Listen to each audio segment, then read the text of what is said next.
Hi, I'm Rishab, and today we're just going to quickly go over all the things you need to know for topic one, which is computer number systems.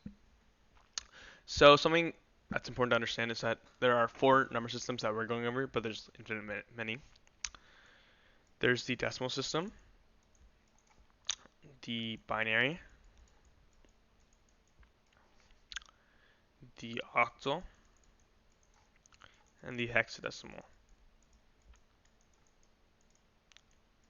or hexa for short. So these are the four number systems that we have to understand and be able to convert. So what does that mean?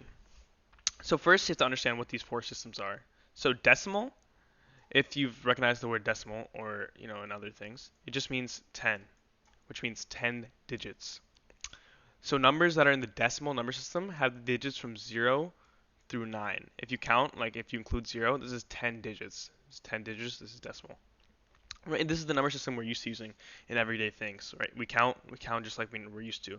0, 1, 2, 3, 4, 5, 6, 7, 8, 9. And see, we only have the digits 0 through 9, so that when we get to 9, we have to make this one digit number a two-digit number. So it becomes 1, 0, 1, 1, so forth, right? This is what we're used to. This is what we use for everyday math, science, everything. When we're writing a number in any of the systems, we generally write this base after it. So let's say I have a decimal number that's like 47. Just to be clear, I write 10 at the end of it to tell you this is a decimal. This is a base 10 number because it's 10 digits, base 10. And but like generally for all numbers, this is implied since we pretty much only use decimal system. So the thing is, the reason we have to learn other systems is because computers and different systems they think in other number systems a lot of the time. Like a lot of computer systems use binary. Programs are going to be using assembly and other languages. So you have to understand the other systems. So binary, if you've heard those like binary, by the prefix, it means two. This number system means base two, and which means it only has two digits, 0 and 1, 0 through 1, or which is just 0, comma 1. It has base 2 and is two digits. So when we're counting in binary, we count 0, 1, just like we normally do, right? But now we don't have any other digits. Here, when we got to 9, we had no more digits after 9, so we made it a two-digit number, right? So we would want to intuitively say 2. But the thing is, the only digits in binary are 0 and 1. So instead, we make it a two-digit number and say 1, 0. And then we add one more, 1, 1. Okay? And then it goes 1, 0, 0. So what exactly did I do there? So let's like slow down. So it goes 0, 1, and then I take a 2. So this is how, like, this is a simple way of thinking when you want to count binary. So I go to 2. But there's no 2 in binary. So whenever I see a 2, I cross it out. I add a 1 in front of it, and I change the 2 to 0. So I'll just change that to 1, 0, right? Next, we go 11, right? We just add 1 to the, just like before, like we would here. Just add a 1. And then I want to add 1 again. I would say 1, 2. But again, there's no 2 in binary. So like I said before, you would change this to a 0, add 1 to the number before it. So this would become 2, 0.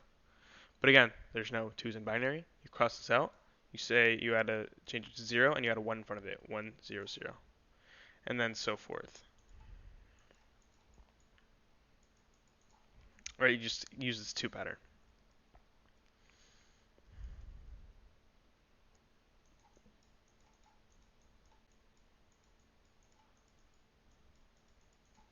Okay, the next system, octal. If you've heard of, just like you can base it off the prefixes octal, octa, octopus, octa, which means 8. It's a base 8 number, and it includes the digits 0 through 7, which is the first 8 digits. And just like before, we're gonna count like we did: 0, 1, 2, 3, 4, 5, 6, 7. And now we're out of digits. What happens when we're out of digits? Just like before, we just say we cross out the 7 and we make it 1, 0. Right? We make it a two-digit number. You can use the same logic, like right for here. Like this would be 8, right? And then we can't have 8s in octal, so we cross it out, add 1 in front of it, and then say 1, 0. So this will go 1, 2, 1, 1, all the way to 17 and then 20, right? And so you don't necessarily have to exactly understand octal counting. Mostly binary is the most important thing. Binary is also the most important like number system here that we're learning. So quickly, hexadecimal. Hexadecimal you probably haven't heard before.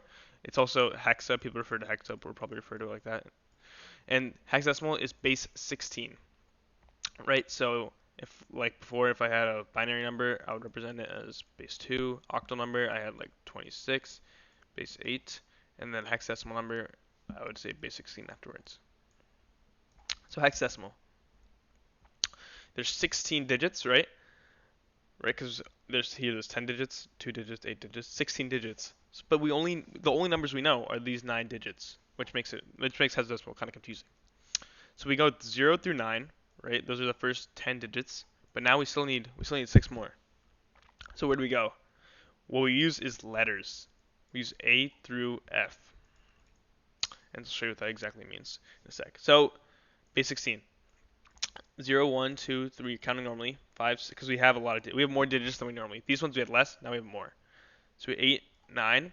But since we have more digits, we don't need to turn to a 2-digit number like we did before, right? Because we still have digits left. So now we want to use our next digits, A through F. So then after we hit 9, we start counting A, B, C, D, E, F. So we say A, B, C, D, E, and then F.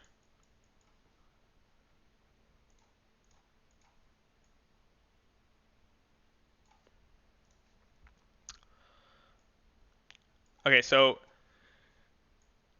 after we hit F, now we're out of digits, just like before, right? So then we say this, we want to go over F, and we just change it to 1, 0. That necessarily, this is a little more confusing because we don't, can't say what's F plus 1 and then cross it out. But this is not that really important. So what we have to understand is that when we're counting, this is like these A through F's pretty much have like number values. Like since it's right after A, this is the same as 10, 11, 12, 13, 14, 15, etc. So this is pretty much all you have to understand for hexadecimal and octal. It's a lot less than you have to understand for the rest.